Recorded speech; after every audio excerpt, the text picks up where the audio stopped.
Tika, Wisnu Santika terkenal dari dia buat musik ada visualnya ya, dia terkenal itu. Dan kita sebagai dia sekarang kita bisa nanya buat ke semua ya, Ko Yudi, ke Bang Tiosan, bisa nggak sih kita buat visual sendiri dengan lagu orang? Itu pertama. Terus yang kedua, di era sekarang ini rata-rata membutuhkan FDJ, dibutuhkan FDJ, jadi dibutuhkan DJ cewek rata, DJ cowok udah kurang dibutuhkan. Terus bagaimana untuk personal branding kita sebagai DJ cowok yang pas-pasan nih? Kalau Bang JJ kan ganteng, kalau Bang Tiosan kan udah terkenal jago nih, wah skrednya gitu kan, itu yang kalau kayak saya nih nggak ganteng, terus skill juga pas-pasan gitu kan. Oke. Bagaimana kita memulai personal branding dan tetap kita cari makan di dunia DJ? Gitu. Terima kasih. Ntar gue coba jawab satu-satu ya. Wait, tapi correct me if I'm wrong kok.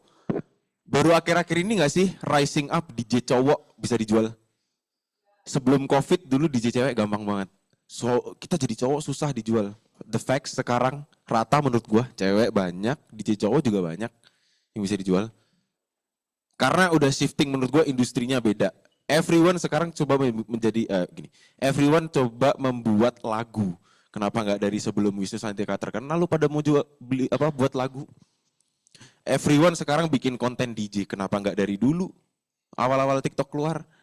Karena ya itu akhirnya itu menjadi motivasi lah ya. Maksudku apa tadi pertanyaannya? I'm lost. Kenapa ini visual kan? Visual dengan lagu lain. Nah, maksud gue jelasin itu adalah tadi ini maksud gue kayak itu salah satu strategi promosi dia maksudnya.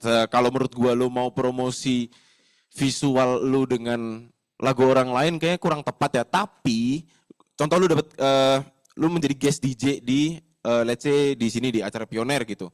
Di klub Pioner A, lu main tapi lu ada visual sendiri karakter lu. Sini ada yang pernah lihat Ronjon nggak? Gak usah jauh-jauh. Pernah lihat Wisnu Santika di DWP? Awal dia starting karakter dia ada kan? Nggak usah itu kejauhan itu dia udah paling gede. Ronjon aja. Ronjon kan setiap dimain di klub dia setiap ada visual Roni Joni. Lu kalau ada budget, it's a good investment. Kenapa gue bilang gini? Kalian sebagai DJ juga harus berani invest. Like Tiosan said, Ko Tiosan, lu mau mingling, mau ke klub, mau segala macam. Sekarang tuh nggak ada yang gratis gitu. Cara gratisnya gampang ya bisa. Contoh lu DM gua. Contoh gue, nih tanggal. Bro, what day are we gonna play on Kemang next month? 27, ya yeah, I don't know. Nih kayak contoh nanti gue ada event di Kemang, ada Ko Tiosan. Kayak lu dateng ya DM aja karena bukan berarti so asik atau gimana, kayak bang boleh nggak nonton kan gua tahu lu backgroundnya gimana, kayak datang aja. Gua pasti akan kasih akses kok sebisa gua tergantung strict rulesnya gimana. But the point is menurut gua itu semua investasi. Investasi for you as a brand. Kita harus nge-invest something. Kayak visual itu kayak gue bilang Ronjon, Wisnu Santika, mereka pakai duit sendiri coy, dia bikin. Itu cost money, tapi money comes back to you. Ya gimana caranya ya kita harus mencoba gitu. Semua yang gue lakuin ini juga cost time and money and efforts. Bikin konten segala macam itu juga cost money, but ya intinya it's a good investment kalau emang niat lo maunya ke situ gitu. Gue setuju mungkin lo mau bikin visual gitu dengan lagu orang nggak masalah, but lebih visualnya kayak memperkenalkan mungkin karakter lu kayak Ronjon gitu itu bagus, karakter lu sendiri atau lu. Cuman kalau lu tiba-tiba bikin visual kayak anima terus lu yang main, orang mikirnya anima bukan lu. Ngerti nggak? Kayak because itu brandnya udah begitu. Make something yang itu lu banget.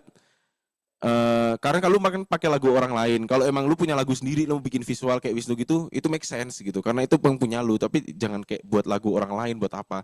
Kalau buat lagu orang lain, buat lu show ya lu bikin. Kayak gua sama Aloy itu ada animasi, jadi entah mau lagunya apapun itu animasi looping jatuhnya. Jadi gambar itu karakter gua sama karakter Aloy.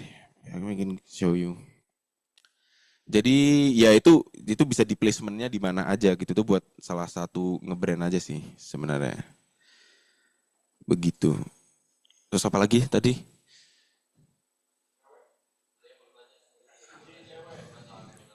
Ya itu sebenarnya kayak gue jawab tadi enggak. Memang oke. Eh, lad- ladies first ya, pasti di mana-mana ladies goes first, dan cewek memang lebih gampang ya menurut gua ngomong looks segala macam, bro. Itu tuh subjektif sih. Menurut gua semua orang itu bisa keren, semua orang bisa cakep, bisa ganteng. Lu starting dari style aja. Style entah apapun, lu mau jual produk lu itu bisa dari berbagai segi jenis. Entah lu mau bikin lagu lu yang kuat, produk lu yang kuat, konten lu yang kuat, atau isi konten lu yang kuat. Kerennya lu mau bentuknya dari mana? Jangan ngelihat karena sorry to say atau kayak dari looks gua kurang. No, that's not. Itu tuh nggak bisa kayak gitu. Jangan kayak gitu. Karena menurut gue semua orang itu ganteng dan cakep. Itu tuh subjektif gitu. Nggak bisa gitu.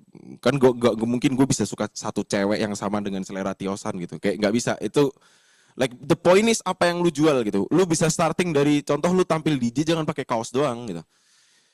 Kalau cewek bisa tampil DJ dengan baju keren atau sorry ya nggak fenomena DJ tetek terbuka, ya, of course siapa yang nggak suka lihat tetek gitu-gitu.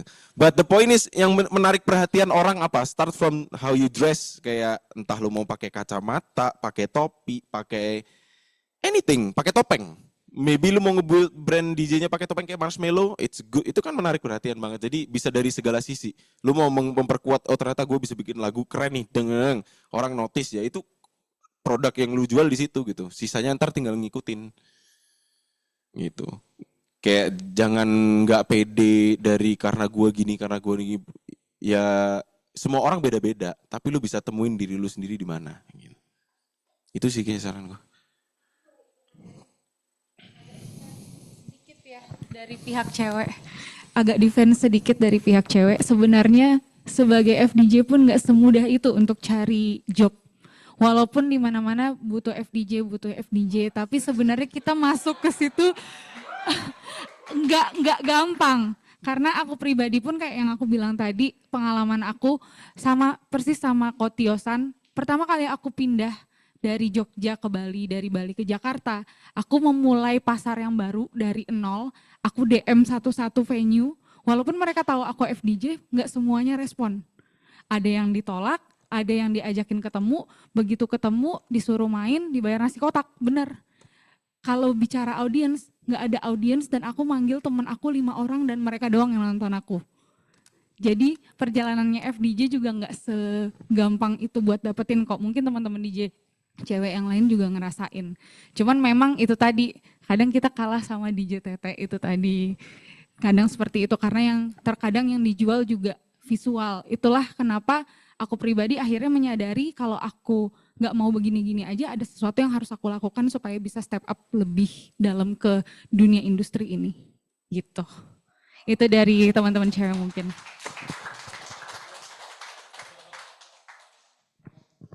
Ini gue mau nambahin ya, jadi kalau kayak kan pertanyaan lu gimana caranya bisa ngimbangin FDJ yang itu kan. Jadi ada dua POV ya, satu POV sebagai as a customer, satu POV sebagai DJ. Jadi kalau ngomong sebagai DJ, gue pernah juriin satu lomba. Jadi waktu itu yang menurut gue harusnya juara 1 ditaruh juara 3. Dan yang juara 3 jadi juara 1. Dan dia cewek. Dan gue bilang sama orang yang buat lombanya, kan dia ada dua, bisa kan kalau battle kan ada dua kelas ya, basic sama creative mixing. Ini yang kelas creative mixing. Gue bilang, lu nyari creative mixing, ya ini yang juara 3. Yang juara 3 ini dia harusnya juara 1. Alasannya begini, iya bro, nggak menjual katanya. Satu cowok dan katanya cuma karena dia pakai jeans yang rip, yang ada robeknya di dengkulnya. Sedangkan yang juara 1 cewek, cakep. Jadi kalau gue sebagai DJ, tadi gue cerita, kalau gue sebagai MD, gue nyari DJ, gue nyari yang bisa main pertama. Itu. Kalau misalnya oke lah, owner gue, ini aja coba FDJ ini cakep misalnya, yaudah gue main sekali. Begitu gue main sekali, ternyata tamu komplain, mainnya jelek naik turun misalnya, lagi kencang tahu turun. Ya udah nggak usah pakai lagi, cari DJ yang lain, cari cowok, oh mainnya oke, lanjut. Itu sebagai DJ. Kalau sebagai customer, yes DJ, kedua New Year, tamu 4 sofa pulang, pas dia lagi main. Jadi zaman sekarang ini kalau menurut gua tamu tuh udah pinter. Karena mungkin banyaknya konten-konten kan, tamu ini udah tahu, oh si DJ ini ngapain, DJ ini ngapain. Udah mulai pintar, jadi dia lihat mainnya jelek atau apa itu udah tahu sekarang. Jadi kalau misalnya lu kayak mungkin lu ada takut ya kayak mau untuk ini sama FDJ, menurut gue sekarang udah sama sih. Tetap ikutin aja jalan lu. Gitu.